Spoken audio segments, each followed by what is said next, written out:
కదా జడ, ఎందుకు నువ్వు అలాగా? ఓకే అయిపోయిందా?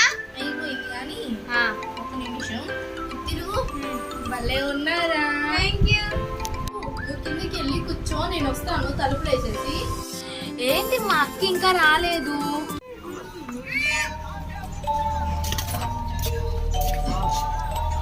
ఎవరన్నా మీరు? మీ అక్క నన్ను పంపించాను. వెళ్దాం.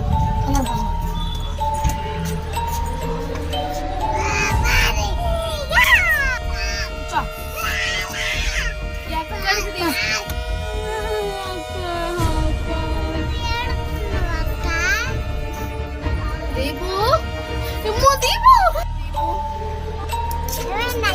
పంపించట్లేదమ్మా. సరే అమ్మా, పద వెళ్దాం.